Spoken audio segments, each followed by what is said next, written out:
I'm Mark Bouris, and this is Straight Talk. It's no secret that I love boxing. I follow a load of Australian fighters, and sometimes I'll step in the ring myself.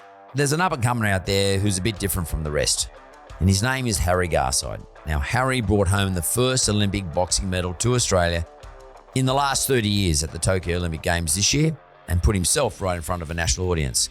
He got the bronze. So what makes Harry different? Why is he different? Well, he's an open kid. He's vulnerable, and admittedly vulnerable to anyone who talks to him about his vulnerabilities. And he's challenging the so-called toxic masculinity of the combat sports industry. We all know the combat sports thing is about being macho. This kid looks at it from a different point of view.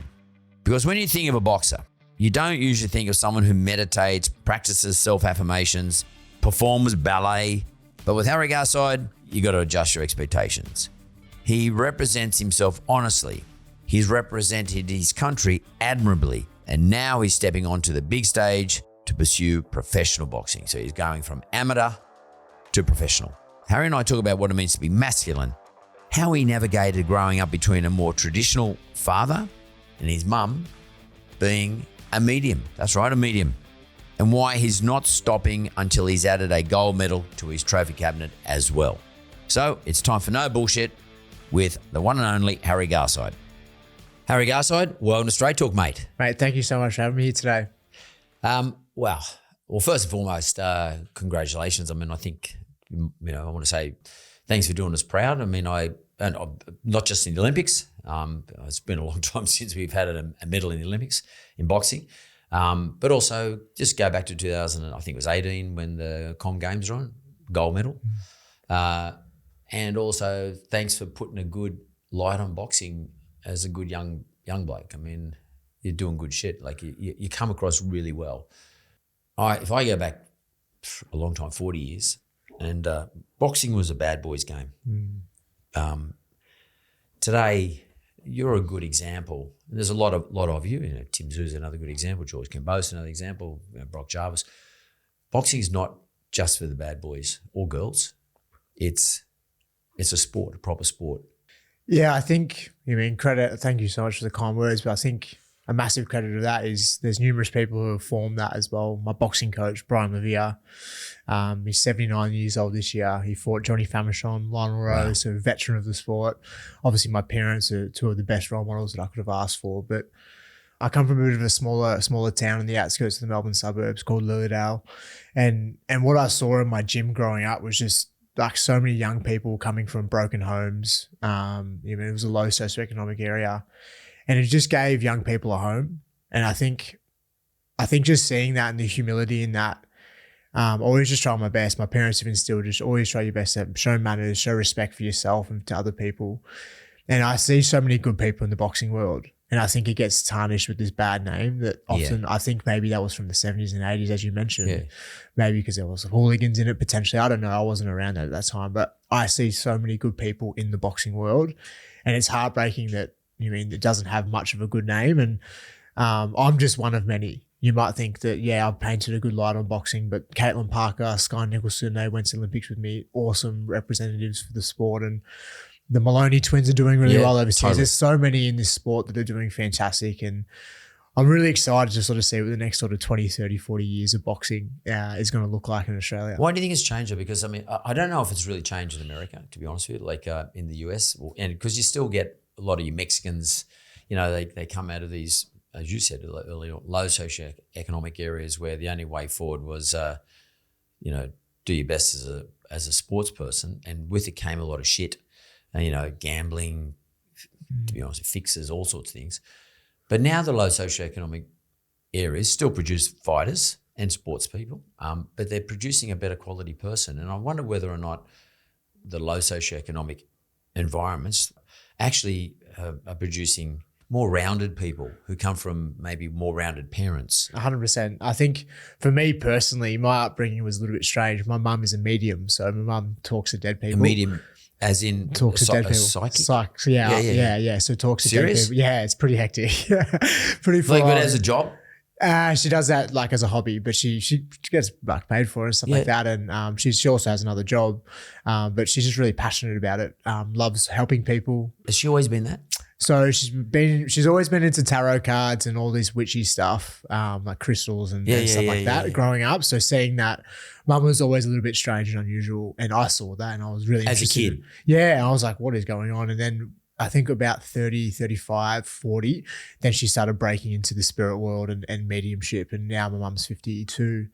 And yeah, she does it like often. And okay, let's just have a look at this for a second. I sort of did read something about this one stage, but if you don't mind, Lilydale is it's known for something or other. I've seen Lilydale. Free range chicken. It's free range chicken. That's the joint, is it? Yeah. Okay, so it's a sort of a semi-agricultural area. Yeah. Okay. Some parts of Victoria where Lilydale is, and now a lot of those people moved up to the Gold Coast, to be honest with you, but they do have psychics, a lot of people in psychics and, as you say, mediums. But a lot of those sort of unusual areas in Victoria do have a lot of unusual stuff. As you said, crystals and blah, blah, blah. What is it like as a kid to be growing up to know your mum is a bit different to everybody else? Like, she's not out there collecting eggs like as a farmer or whatever. What's that like? It was interesting. I think like seeing that, and then my dad is a roof tiler, so like great mix.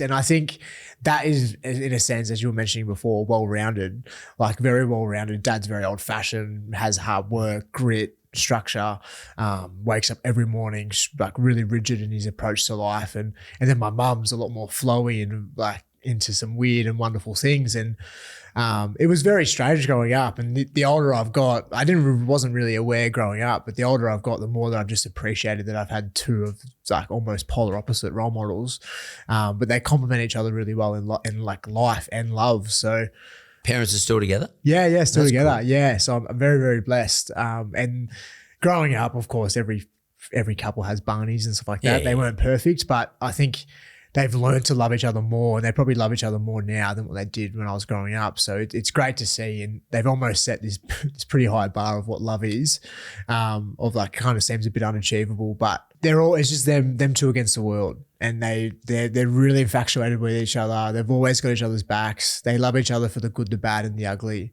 And I think love, in a sense, I personally think has changed over the last 10, 15, 20, 30, 40 years. So you see the loves back in the 40s and 50s war times. You see photos of people like next to a boat, the couples leaving, saying goodbye to their partner as they go to war. And you see love now on Instagram and stuff like that. It's just a little bit different, I feel. Yeah. But I have optimism, and I've met this perfect girl. So it's early days, but fingers crossed it goes somewhere, and it seems promising. But yeah, parents have definitely set this bar of what love is, and I've kind of got to meet that, or else I'll feel a bit unfulfilled, I think. That's quite an interesting thing for a young man to say in your age bracket to actually compliment their parents as to the standard by which their parents live the love part of their life as something they'd like to achieve is sort of pretty cool too. I mean, it's not something you expect to come out of a kid who's just come back from the Olympics with a bronze medal. And, I find that it's actually quite endearing, and it's to be honest with you, it sounds a bit silly, but it's great for your brand, mate. Yeah, thank you. I think the biggest thing for me, and what I've realized, I'm on this massive journey as we all are.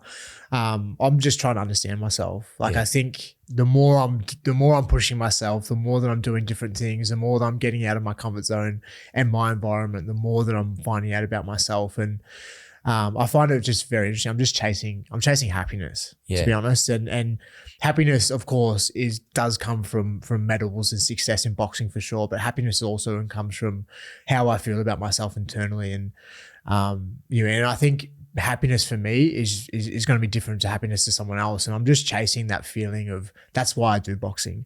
I do it because it makes me happy. I do it because of the feeling it gives me. Success is just a bonus.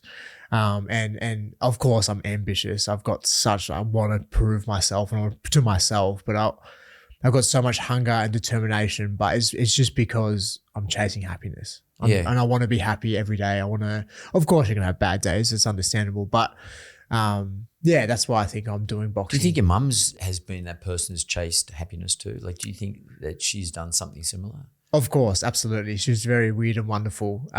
So yeah, as I mentioned, man, I'm just very grateful to have like two great role models in my life. And then of course, you have so many other role models growing up, but they were definitely the two most pivotal. And yeah, they've raised three really, really good boys who have good morals and good core values. Where do you sit in the pecking order of the family? Like you're the youngest, aren't you?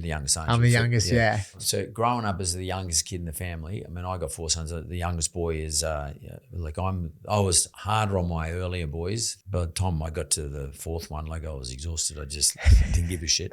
And to some extent, his brothers would say he's sort of spoiled.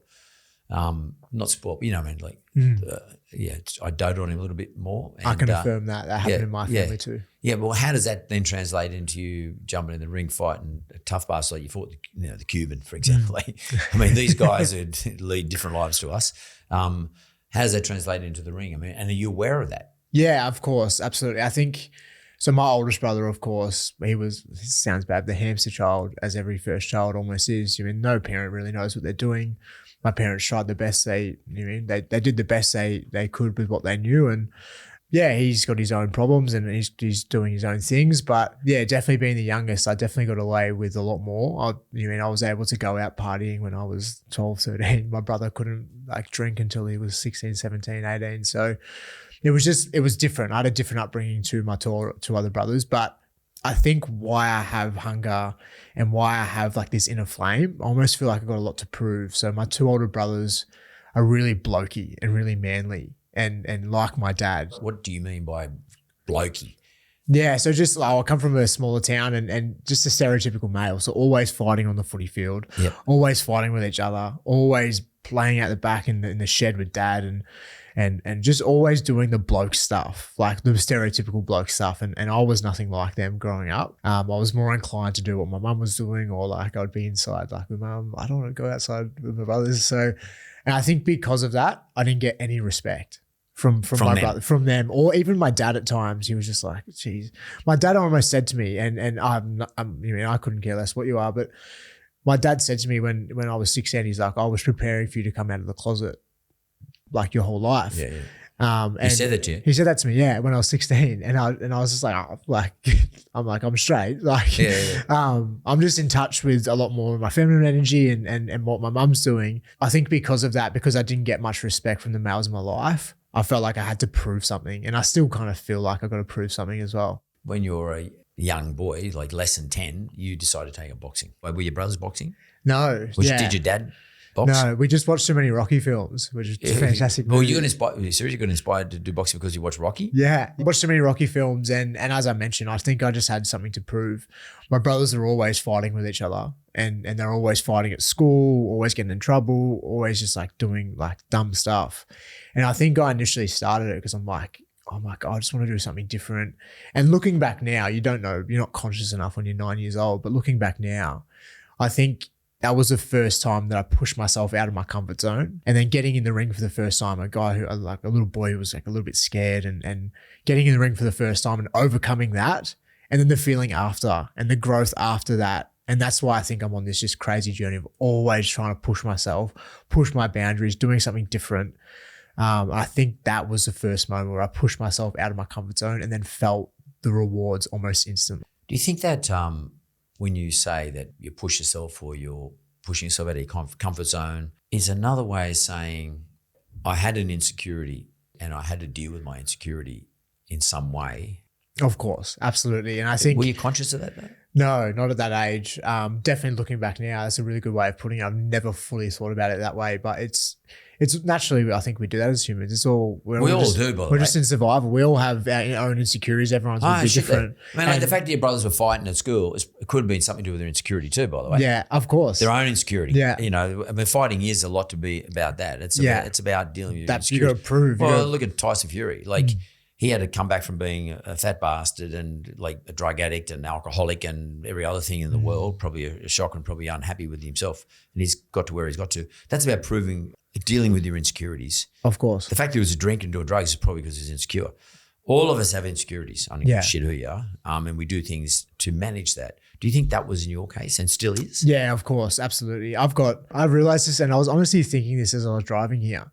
I don't know why I was thinking about the Olympic Village, and no disrespect to any of the athletes. I love being part of that team, and I'm guilty of it too. I have more insecurities than anyone, I feel. And I just felt at the Olympics, I feel most high achievers and most high performance environments, like the successful people, are the ones with the most insecurities or the most stuff to prove, or the most, that's what has grit. That's what has hunger. Like you got to get it from somewhere.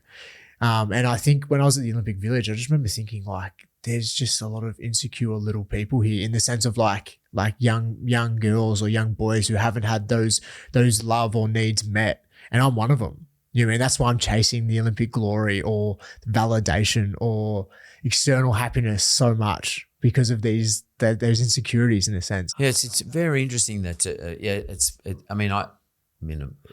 Tim Zoo is a good example. Like he's grown up with his father as being Costa Zoo, and to some extent it probably has, and I don't want to, I love the guy, he's awesome, but to some extent you got something to prove, because you feel as though I'm looked at as not as being as good as my father, and I'm Tim Zoo, he's Costa Zoo. I mean, I've heard Tim say that many, many times over.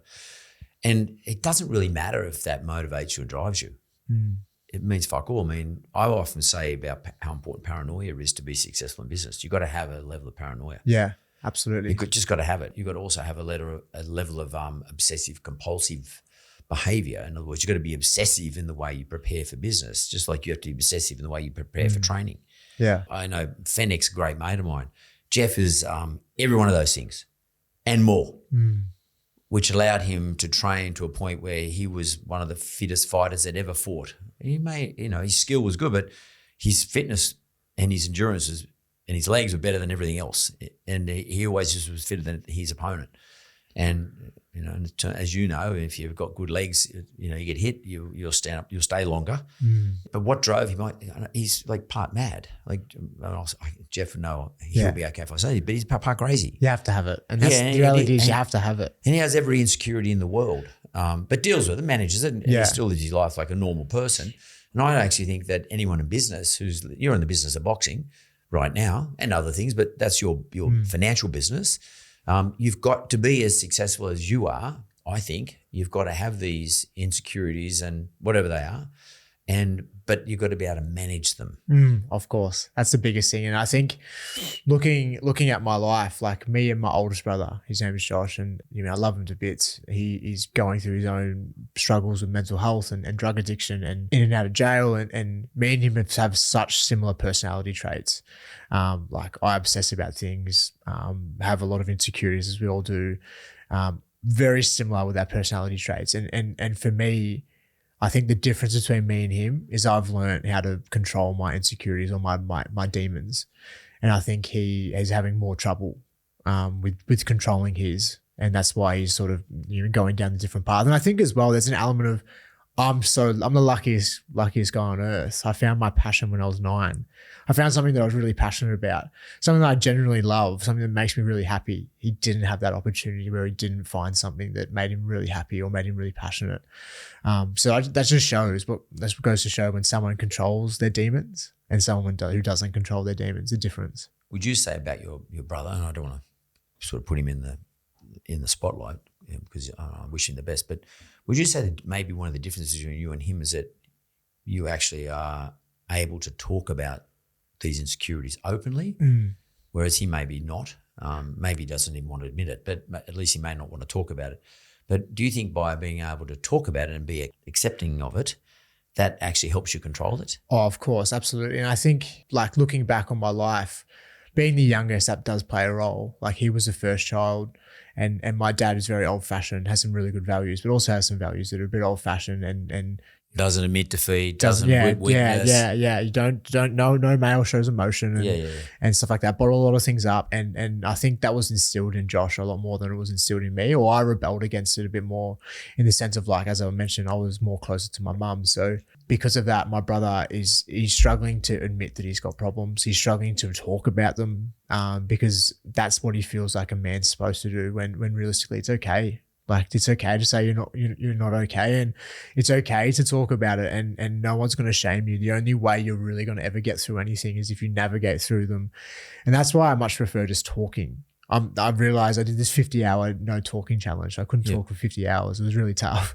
And what I realized in that 50 hours was how much of an energy output or release my talking is, and how powerful talking is, and how I almost felt like I was going to implode because about the 30-hour mark when I was doing no talking, because it made me realize, like, imagine people who generally feel like they can't talk to anyone, they have no one to talk to.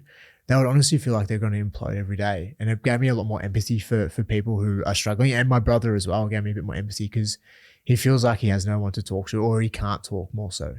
I didn't expect to have this conversation. I didn't expect to go here, but like, it's very interesting what you say about what would appear to be a problem for someone like your brother. Doesn't matter who it is. That they would say, they would be sitting there saying, "Oh, you're looking down on me because of my addiction, or you're looking down on me because I, get myself in trouble, etc." When in actual fact, that's not your problem. The problem that you might take drugs, you might drink too much, or you might react a certain way in certain circumstances. It's not the reaction that's a problem. It's not the action that's a problem. It's the thing that causes you to do these things. The real problem that people like that have is some other thing deep down inside them that needs to be addressed. And we're always very quick to moralize about what someone did. What we rarely do is think about, well, I wonder what's causing that person to do that. Now, that doesn't mean I'm going to condone a serial killer but sometimes people make mistakes, particularly young people. And we got to look beyond that and find out what it is that motivated them or caused them to do that, and what is it they don't realize about themselves, and how can we help them not rehabilitate, more how can we help them understand what it is about themselves so they can become really conscious of it, aware of it. And you said the word empathy. The first place empathy starts is with ourselves. Understanding what is it that makes me do shit, and how can I use that to make me really good at other things I do, as opposed to how do I let it control me? So how do I sort of step back from it, know that I'm a compulsive person, in my case, obsessive with stuff in business, know when to turn that on, when to turn it off, because, otherwise it will control your life. When it comes to, let's say, for example, you were going to fight in 12 weeks now, whatever that is, December, let's say, and you get on your 12-week training program, and you're always fit, but you get on your prep, your weight, everything else, nutrition, all your skills, your sparring, everything. Are you in a position to turn on that obsession? Yeah, I think I've got the attitude, and I've realized that it's a blessing and a curse. I'm all in or not in it at all. It serves me for sure, because you need to be able to turn it on and off for sure. And I'm the type of person, once I'm all in on something, like I'm like that in relationships. Sometimes I'm a little bit too full on, and sometimes for people that's a bit too much. Or in boxing, like once I'm in, I'm all in, and there's like, it's like tunnel vision. Nothing else matters. All my problems, all family stuff, I'll figure that out when this is done. And I love that I have business. that. That's how you got to be in business, mate. I love that. So, okay, take me back. Let's forget about December. Let's take me back to pre-Olympics, which Olympics were in August, weren't they? This year within August? Yeah, July, August, yeah. So you're, getting ready for that event. You're always fit, you always train, all that sort of stuff. But like, what are you talking about? 16 week, 4 months, 3 months? Yeah, so this is a long prep. So I had a weird finding out of how I made the Olympics, but I found out in February. And then I left Melbourne, my family, to go to the Gold Coast in March, early March. So from March till July, end of July, when the Olympics started, it was just all in. And I was doing everything I possibly could. Like, I've failed to make the Olympics 5 times, and I wasn't letting this one slip. I wasn't letting this opportunity slip. And it's obsession, as we keep talking about. It's just an obsession. And the reality is, like, I know you only probably I might potentially go to the next ones, I'm not sure, but you only really get one opportunity, and that's the way I was looking at it. So from once I got to the Gold Coast, like, that was it. There was going to bed at 9 o'clock, waking up at 5:30, doing my pre-morning routines, and then I have a nighttime routine. So the pre-morning routine would consist of waking up, meditate. Guided meditation, like on an app, or did you I mix it up, but I usually do silent, to be honest. Right. So I mix it up. Sometimes when I feel like I'm losing the art of meditation, I do a couple of guided ones just to get a bit more of an understanding. Waking up app is a really good one. but silent usually. Because how someone explained it to me was like your brain and your thoughts are like an email bank. And if you don't view them, they're just going to store up. So by meditation, the thought will arise. And once you notice that thought, it empties your inbox, if that makes sense. Yeah, it does. Yeah. So how long do you meditate? 20 minutes is usually my. And is your meditation more a mindfulness one, or one about, or is it more about, what I mean by mindfulness, thinking about gratitude or something along those lines, or is it more honing in on something like a sound or a word or something, yeah. Yeah. Which one is it? Like, yeah. So for me, it's like I'll just sit in silence, and once I notice a thought, I'll always just be scanning my body, trying to listen to my breath. And once I notice a thought, I just notice it and then look at it. And usually just by paying attention to it, it goes away, which is quite refreshing. And then I just bring myself back to my breath. So you don't have lots of noise in your head. You don't have, you're not sitting there distracted. Yeah. And obviously day by day, some days are a lot harder than other days. And some days you're making up some wild stories in your mind, or if that makes sense. And I know the week before a comp, it was really tough to meditate, but I needed to do it. I really needed to do it. That's when you need to do it. Yeah, of course. But going back to the prep, so wake up in the morning, meditate. And I'd always try and drink some water before my first session. I think we need to explain water. Or fluids. Oh, yeah. Hydration is like, I'm a big believer in hydration just generally, but like especially for sport, but particularly for boxing. Like you into the science of hydration. You follow the science of hydration. Do you listen to do you listen to Geordie Sullivan and those guys? I don't actually. I think for me, like what I noticed when I was younger and trying to make weight, obviously boxing is a making weight sport, and trying to make weight in boxing, I cut out fluid because I was so uneducated in that area. And the older I've got, the more that I've realized, or the more experience more so that I've got, the more that I've realized how important hydration is. Your brain is the last thing to hydrate. And these are the things we're getting hit. Our brains are getting hit, and our brain's in water. It's not supposed to get hit. So I think for me, the three non-negotiables for me during a prep is good food. My body is a Lamborghini. I'm going to put the best fuel possible in a Lamborghini. Staying hydrated until the last week when, if I need to, if I've done everything right, you don't usually need to, but staying hydrated until that last week if I need to pull out water. And then as well, getting 8, 9, 10 hours of sleep. Rest. Yeah. Good quality rest. Good recovery. Yeah. Both for brain and I want to go back to that in a second because around some of the things I've found out more recently. But what would you walk around at? So walk around weight. So I'd fight at 63, and my optimal training weight during the prep was just over 67. And then as the fight come closer, it's not too bad to drop too much. Yeah, you're not dropping too much. Yeah, I'm always really lean, not gonna lie. So the last sort of kilo would be fluid for sure. But I would feel I'd be able to replenish that really quickly, and I'd only take it out the night before. That's it. And the Olympics in the amateurs, I don't know, but unlike the pros, you weigh in the night. The pros weigh in the night before. You got 30 odd hours to recover, but amateurs used to weigh in every day. Every day we fight. Yeah. So you can't really cheat. It's not cheat, but you can't play around with things. Yeah. So you still weigh in every day. Yeah, so basically you've actually got to get to that weight. Yeah, pretty much. Amateurs, I think you can't really push it too far, your weight. And I think some people push the amateur weight cuts way too far, and then by the second fight they're exhausted. You're fucked. Yeah, exactly right. Totally. So yeah, I think for me sitting around 63 was really manageable. Yeah. I think if I was to turn pro, I'd be able to go a bit lower because you have that 30 hours as you mentioned. But for the amateurs, 63 was really helpful. So I felt good, and each day after my weigh-in, I'd hydrate and I'd feel like I had a lot of energy, which was nice. And I didn't pull too much from my body because I did everything right in that preparation. The weight was gradually coming down. The food intake was gradually coming down. I was really honing in on making sure everything was right. This is the biggest event that I've trained for since I was 7, 9, or I started boxing at 9, but the dream started at 7. And it was just honing on and making sure everything was correct. So one shot. But it's all about one event. And, like you said, you just went from February, March, right through to July, August, when the event was on. That's a long time to discipline or to stay within the discipline of food, water, sleep, meditation, not seeing your mates, not hanging out, not drinking, whatever. And you have all the temptations coming past you, left, right, and centre, all of them. But you got to keep your mind set on an event, what do you do when distractions come your way?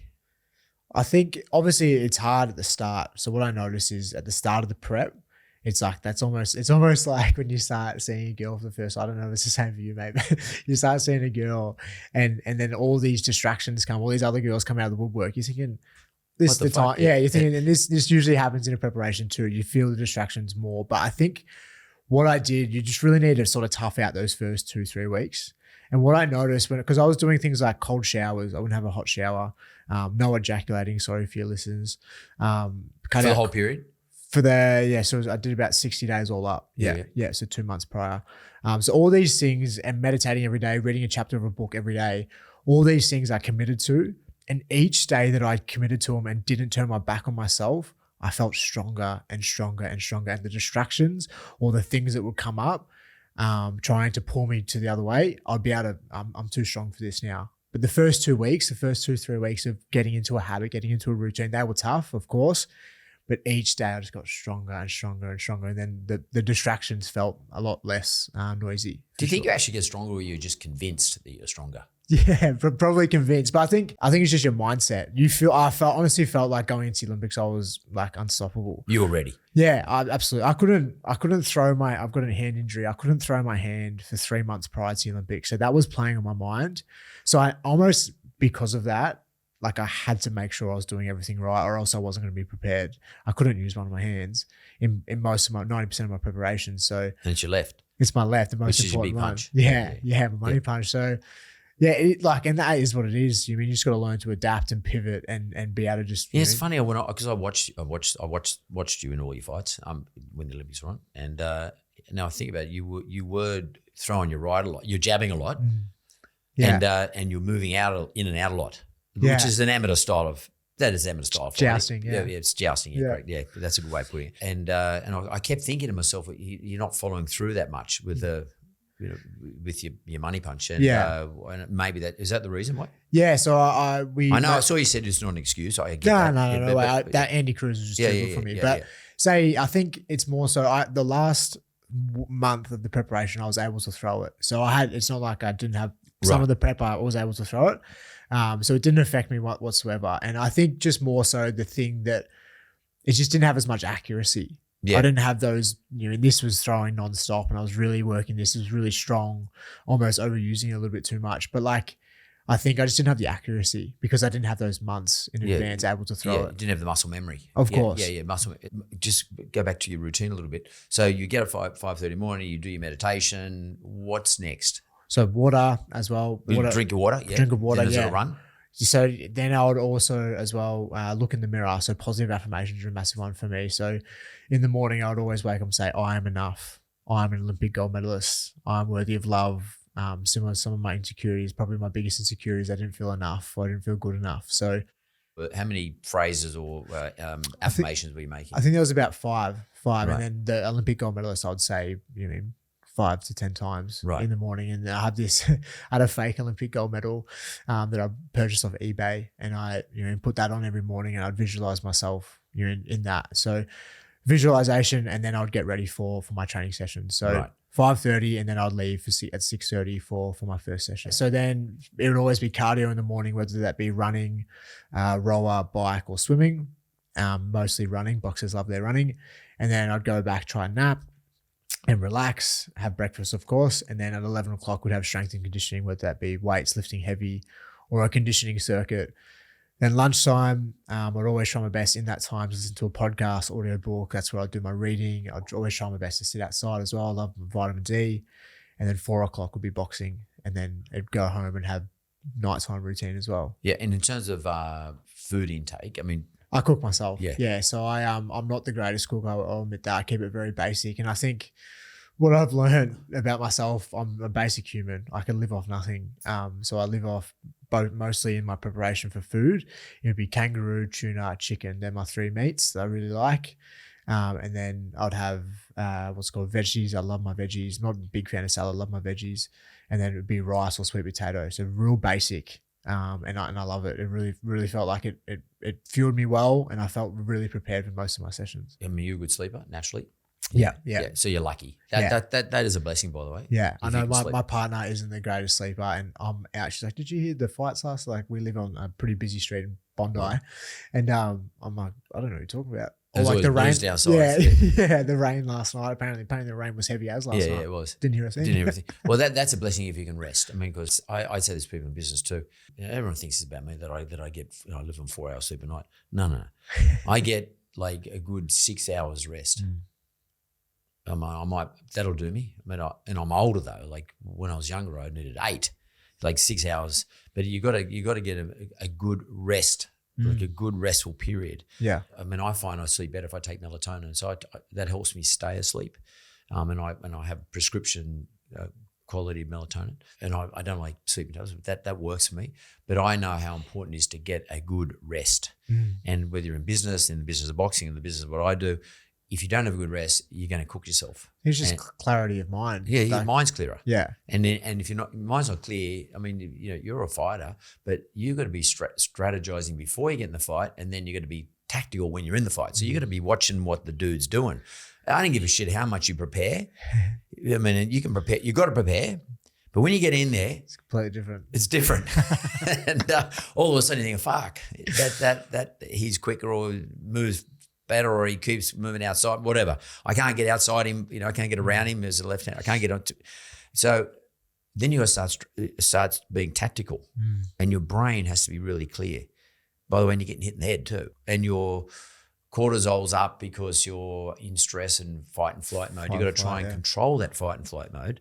So how important to you is your meditation process that you've been doing to allow you to control the chemistry within your own body when you're in the ring? Yeah, I think it's super important. And I think what I realized about myself, some athletes are different. Some people are emotional athletes where it works for them. They need that emotion to be able to make good decisions. Yeah.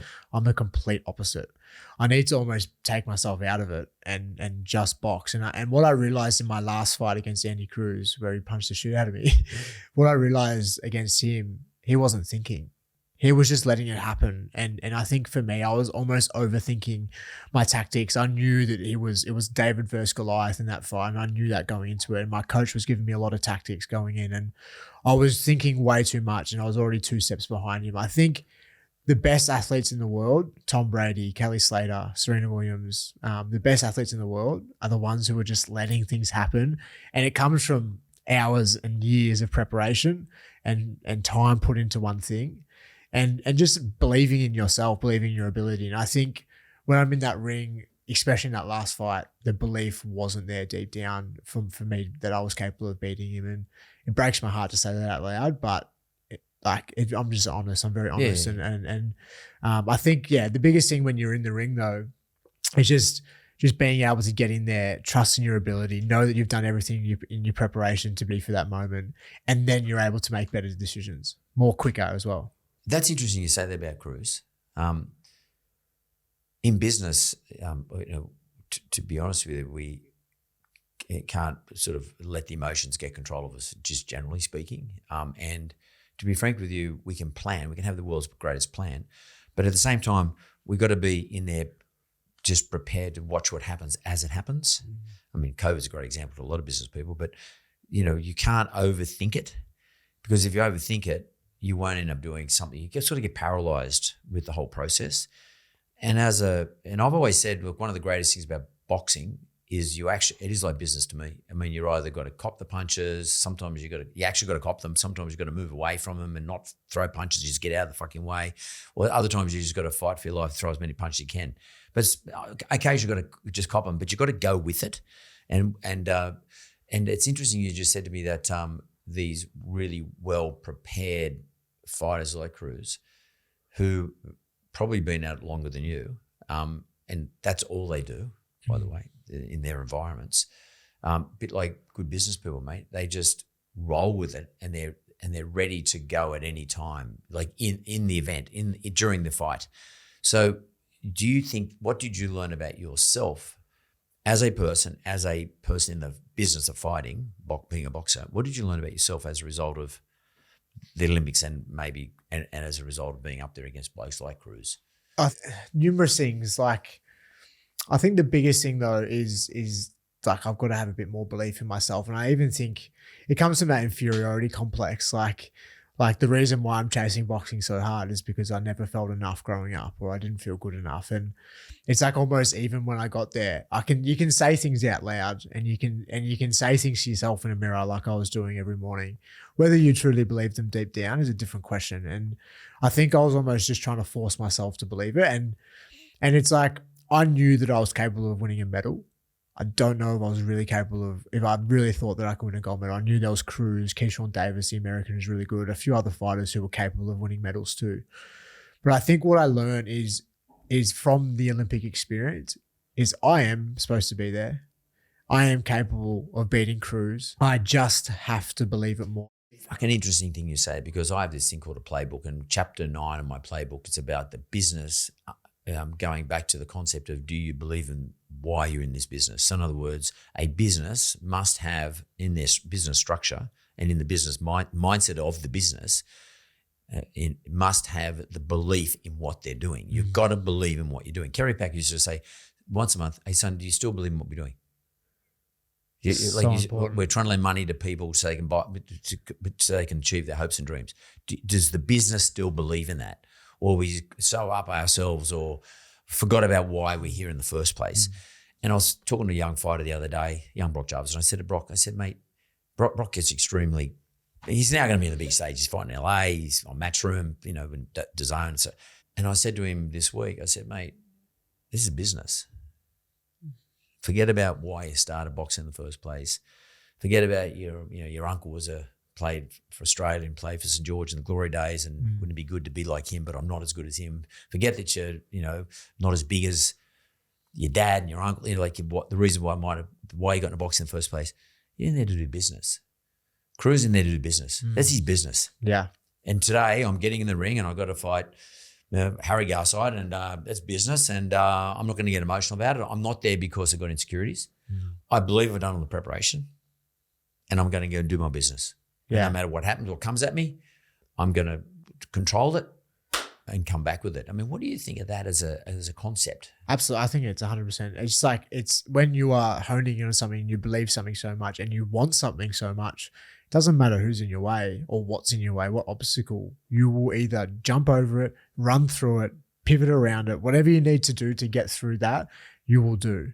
And I think, as I said, Cruz for me was a massive blockade, and I just didn't have the skills or maybe the mental clarity or mental stability to be able to pivot or run through it. And as I said, I took a lot from that. Looking back, I finally watched the fight back last week for the first time, and I went a bit numb post the Olympics, just really had to gather. I've been chasing that since I was 9, finally get the opportunity. It's just over like that. And I think from the Olympics, I've just been sort of running away from it a little bit, and I finally sat down last week and I watched it, and it was pretty embarrassing, mate, not gonna lie. I felt like I got humiliated a bit, but I took a lot from it. There were some things that were working in that fight. There was a lot that wasn't working, but there were some things that were working, and I can evolve that, and I can adapt that, and I can grow from that experience and that fight. And fingers crossed, if I ever fight him again, I'll be a different fighter. Well, but that's fully a business attitude. That's perfect, because we all have to examine what went wrong in our business. We can't say, I just can't go there. I can't look at it. The fact that you actually were able to put yourself in a position after a few weeks, once everything died down a bit, and actually examine what you could have done better, why he got on top of you, what was it, that wasn't working for you, but what will work for you next time, is the best way. A business person should always look at the way something didn't go right. You've got to sit back, sort of remove yourself from yourself, and actually view it in a proper neutral way. And then the next time you go about it, hang on, this is fucking business. This is what I do. This is my job. And I'm going to go, and then I'm not going to make the same mistakes as I made last time, which, by the way, is probably where his head is when he jumped in there with you. He sees, he looking at a young Harry. You were still the 9-year-old Harry. Or the 12-year-old Harry having his first amateur fight, trying to prove something to his dad and his brothers, and you were trying to prove something to yourself on this occasion. Of course. But now it's a different game. Yeah. Maybe is it fair to say you have sort of mature is a shit word to use, but matured in a commercial sense about who Harry Garside is. Of course. And I think the more that you can do different things and push yourself as much as possible out of your comfort zone is so important, the more that you figure out about yourself and what you're capable of. And I think for me, if I wasn't, it's like people are like, are you happy with that bronze medal? I'm like, fuck no. It's like we went there for the gold and I wanted the gold. And I think if you start saying to yourself, yeah, you know what, I'm happy with that bronze medal, you lower the capability of your potential. The gold medal is your potential, is any human's potential, is the highest possible achievement in the boxing world. And it's like, if I start going, yeah, you know what, I'm happy with that bronze medal, you mean I am limiting my potential and I'll never do that. You mean I'll train hard over the next 3 years. I'll adapt. I'll mature as a fighter, mature as a person, and I will be different in 3 years' time when the next Olympics come around. How many pro fights can you have after which you're disqualified from going to the Olympics next time around? So to be honest, and it's only 3 years from now, isn't it? Yeah, 3 years. So to be honest, I think it's not fully clear. There was some fighters in the Olympics from Uzbekistan who'd had a few fights and stuff like that. And I think it's based on what Boxing Australia allows us to do. And I'll probably turn pro now, mate. And looks like I will, and looks like I'll be fighting pretty soon. And it's natural. I'm 24, great age. You got to start thinking about making money. Amateur boxers, you make fuck all. Yeah, totally. And you got to start thinking about making money and putting food on the table and stuff like that. And you mean I just said to my manager, who I signed with, I said, as long as the Olympics is open in 3 years' time and I have the choice to go, if the hunger is still there, I still want the door to be open. Well, because you don't want to disqualify yourself from fighting in the Olympics because you've had too many pro fights. I think someone told me, I think you can't have any more than 10 or something like that. It's a bit of hearsay, to be honest. No one really knows the rules. It's very unclear. And I think it's not based up to the International Boxing Association. It's based up to Boxing Australia. Right. What precautions they put on professional fighters coming back. So, yeah. And I just said to my manager, I would just love, because it's time to turn pro. I've always wanted to turn pro. Well, that's the next level too, by the way. I mean, it's not the next, I don't mean it's beyond getting a gold medal, but it's the next level. It's the next evolution of you being a fighter. Yeah. All the fighters on my leg, besides one, have all been to the Olympics and all won medals. So on your leg, you have a whole lot of tats with great fighters on there. Yeah. I didn't want to look at your legs. It was a bit weird. But I couldn't see it on your Insta. But so who you got on there? So I've got Bernard Hopkins, who was the only one who didn't go to the Olympics, taught himself how to box in jail, and then become world champion. Sugar Ray Leonard, one of the greatest of all time, golden boy. Roy Jones Jr. should have been gold medalist, but got the silver. Lomachenko, 2-time gold medalist. Andre Ward at the back, and then Muhammad Ali. No lefties in there. Lomachenko lefty. Lomachenko, yeah, that's right. Yeah. Who was your favourite southpaw apart from Lomachenko? I really liked Pernell Whitaker. It was really stylish and flowy. Not towards the end though. But yeah, I think for me, I take a bit from everyone. So there's plenty of international fighters in the amateur. I really like the amateur system. It's not saying the pros aren't as technical, because they are. Canelo Alvarez, absolute superstar. But I just think the amateur style is different. It's a little bit more skill based. Can we explore that for a second? Of course. I've watched a lot of pro fights. I haven't watched that much amateur. At Olympic level amateur, I can't say, but I know there is a massive difference between the style of fighting, and they say, styles win fights. But you wouldn't take an amateur style into a pro fight. So what does that mean for you in terms of, if you do go and have a pro fight, I mean, what will you have to do to change your style? So maybe explain the difference anyway. Yeah, so amateur is more fast paced. Like you 3 rounds, you got 9 minutes to make up for as much punches as you can and really win the fight convincingly. So very fast paced, very skilled. There's not many knockouts in that. You're not trying to hurt someone. It's more just like you're in there trying to beat them. And you don't stay inside much either. No. You're in and out. Yeah. So it's just a lot more in and out. It's a bit more like fencing. Yeah. And then the professional is a lot more. So you got the time. You can slow it down, and it's a business. You're trying to market yourself more. Yeah. Crowd loves knockouts. Crowd loves when you're Andre Ward versus Arturo Gatti. Yeah. Great. Mickey Ward versus Arturo Gatti. Yeah. Great fight. Yeah. You know what I mean? Crowd loves that. So that's more professional. They slow it down. And I think for me, going to the pros, I had a pro coach, Brian Levere. So people don't know this. I had a pro coach pretty much 90% of my childhood. And then I went to the amateur system, and the goal was the Olympics. So you have to adopt the amateur system. So a lot of people aren't backing me to turn pro and that I'll be any good, but I love that. Just add that to the arsenal of motivation and inspiration. And I'm pretty spiteful, not going to lie. So I want to prove people wrong and prove myself right. But for me, I've just got to slow my feet down, plant my feet a bit more, not so jumpy, and slow my feet down. I've got a good evasive work, be able to make the punches miss and counter off those punches straight away. Yeah. Being a little bit closer to my opponent so I can actually do some damage. And sometimes, you've got to be prepared to get on it, sit on their chest and, of course, mix it up. Yeah, make close. it dirty sometimes. Yeah, you got to get dirty, Yeah. and well, look at Tyson Fury. I mean, that's the last weekend. I mean, that was unbelievable. What a fight. What a display. And he actually fought instead of boxing this time. The last time he boxed him, this time he fought with him. Just to prove a point. I mean, and that's the difference between amateur style and pro style, because you got to do whatever's in front of you at the time. And if someone wants to mix it up, you got to be prepared to mix it up. It doesn't matter how good your jab is. Yeah, I think the best well-rounded fighters aren't just one-dimensional. They can, so that's the best thing about the amateurs as well. You can't prepare for anyone. You have to prepare for everyone. Yeah. So one day you could have this long, rangy Cuban, Andy Cruz, beautiful distance control. Then the next day you could have a short, stocky Russian. Like, you never know what you're going to get. So you have to prepare for every style. And I think the best fighters are the ones that are well-rounded. Of course, they have one area that they really specialize in, whether they're defensive or aggressive. Floyd Mayweather, prime example, very much defensive. But when he needed to... I think boring to watch, to be honest. Yeah. It kills me. Yeah. But he's great. But don't get me wrong. He's great at what he did. Exactly right. But when he needed to, it's like, that's why I think I love Lomachenko. It's like he feels like he's in punching distance and he never gets hit. You know what I mean? Of course, Lopez made him look a bit silly, which was heartbreaking. But but wrong weight division. It's all wrong. Exactly right. But I think for him, it feels like he's there. He's aggressive, but he's an aggressive defensive fighter, which is amazing to see. And do you we were talking about Lomachenko for a second. Do you do any enclosed sort of grappling stuff? I mean, stand-up grappling. Like, Lomachenko's great at grapple, stand-up grapple. He's probably good on the floor too, for that matter. But I've just seen him do the stand-up wrestling.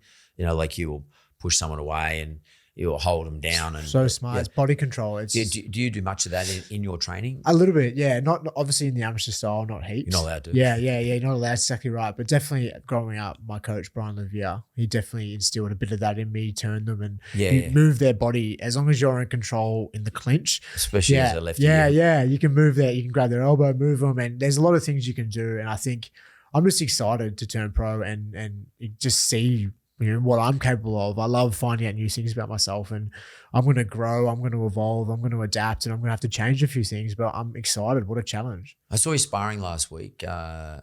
You were sparring like a pro, but you were mixing it up hard. I mean, you obviously had headgear and all that sort of shit, but it means nothing anyway at the end of the day if you still get hit. But and I thought to myself, wow, that's a big transition already. I mean, so what you're now telling me though is you've been trained by pro trainers anyway in the past, so it's not going to be that big a leap for you. No, and I think just being in the sport for so long, like, I know I'm not going to piss my own pocket, but I'm smart. I know I'm switched on. I know what's going on. I'm aware that there's almost two different styles, almost two different sports, and I can see the difference, and I know where I lack, and I think that's so important. You need to know what your strengths are. You also need to know what your weaknesses are, and you need to play to your strengths, but you also need to try and learn and adapt your weaknesses. So here you are. Pros, like, to be a professional, that means it's still a business, but it's a lot more hanging off it as a business now.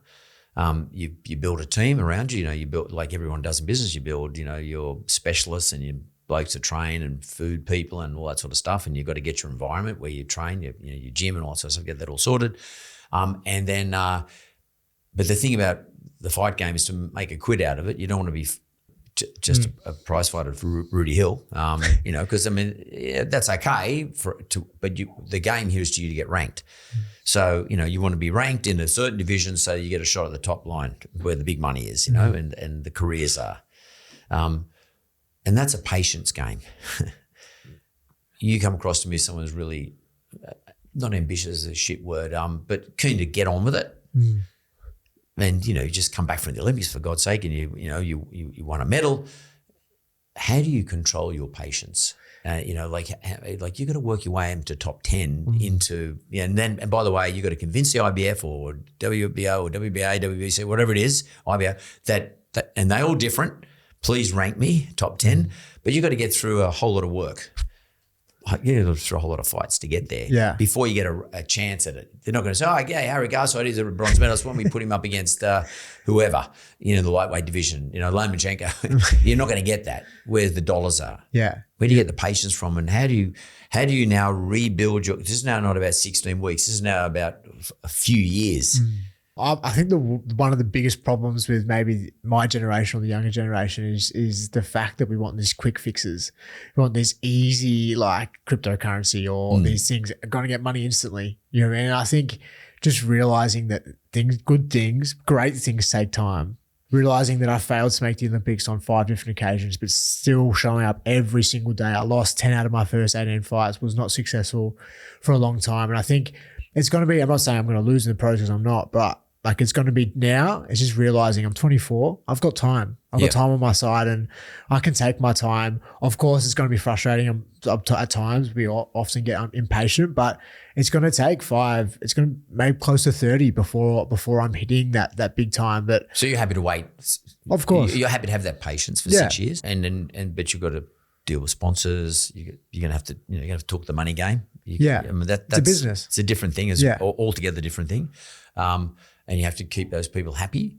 I mean, you have to do these sorts of things. You have to get on Instagram. You have to play the marketing game too. Yeah. I mean, I don't reckon a lot of the fighters do a good job of that here in Australia. I mean, George is pretty good. I mean, he has a lot of followers and sort of, doesn't ham it up, but he puts a lot of content out. And Tim's pretty good at it too. But Tim's got a whole machine sitting behind him. Like that place. I mean, Tim's been on the show. Tim's like, that place is a machine. Like the whole thing. Yeah. Are you ready for that? Of course. And I'm excited. Yeah. It's like, what an opportunity. It's going to take time for sure. But I think it's just realizing that I'm in this professional game for 2 things. To win world titles because I'm ambitious and I want to see how far I can go and put Australia on the map. I'm here to make money. Yeah. You mean, and just realizing that in the next 6 years, you don't have to win world titles straight away, but you can still market yourself really well over the next 6 years, or I can market myself really well if I'm good and, talk well and just try and be who I am and authentic, but also trying to put a good light on the sport and do things outside of boxing as well. I think that's what I'm going to focus on the next 6 years. And then hopefully around 30, give or take 1 or 2 years, I'm fighting for world titles. You've done all the things that actual good fighters end up having. But is there something about Harry that's going to make him more interesting? And do you sit down and think, well, shit, because I know I saw in the Commonwealth Games, the Olympics, you paint your fingernails, or you've done some stuff, you stand for things that other fighters wouldn't even think about. Are you doing that because you believe in it, or that is just generally something different about Harry that makes him more marketable? No, so there's definitely both elements to it for sure. Like I'm very switched on, and I know by painting my nails, that was going to paint me in a certain light for sure. But I'm very passionate about the things that I'm passionate about, the social cause that I care about. I really genuinely care about our young people. The Reach Foundation was a foundation that entered my life when I was 16, and they changed my life. And I want to give that back to some young people. I feel like our young people are probably struggling more than anyone at the moment due to COVID and other things. The difference, maybe not difference, but the thing that makes me a little bit more unique, more so, is the fact that I'm no different to any other person that walks down the street. I don't ever put myself up on this pedestal. I love the fact that, and I'll always do this. I'll make money. I'll be world champion, and I'll still catch the train, catch the bus. I'll always try my best because I'm no different to any other person. And I hate those people who put themselves up on this little pedestal. Totally. And it's just like we're all human at the end of the day. And I love social connection and I love talking to people. And I remember it so clearly going to the basketball. I used to love my basketball, Andrew Gaze. And saying him, hey, can you sign my shirt? I remember that feeling. And seeing a young person do that to me now, it's like, I still feel like that kid. And I always want to have that, and I think I will. I'm sure all the other fighters stand for different things, but like if Harry Garside can stand for something that's really important. Yeah, I'm just me personally, mate. I'm just a massive one on I think I've got it written on my drink bottle. Curiosity. It's been one of the biggest things that I've realized over the past 2 years is having curiosity. I think by having it, it takes the judgment away from people. And I've always positioned myself as a fence sitter. Obviously, having a mum who was spiritual and then a dad who was very old fashioned, it's made me a bit more of a fence sitter. I'm able to see both left and right views or like different views. I'm able to see it and I'm able to empathize with both sides. Like I don't really pick a side. I love that about myself. And I think that comes down to being curious. I'm curious about myself and why am I doing things? Why in an argument with my partner do I react like this? And just being curious and taking the judgment away from myself. And I think when you bring curiosity into a situation, you don't have to pick a side. You can be, you can just be and think whatever you want. That's okay.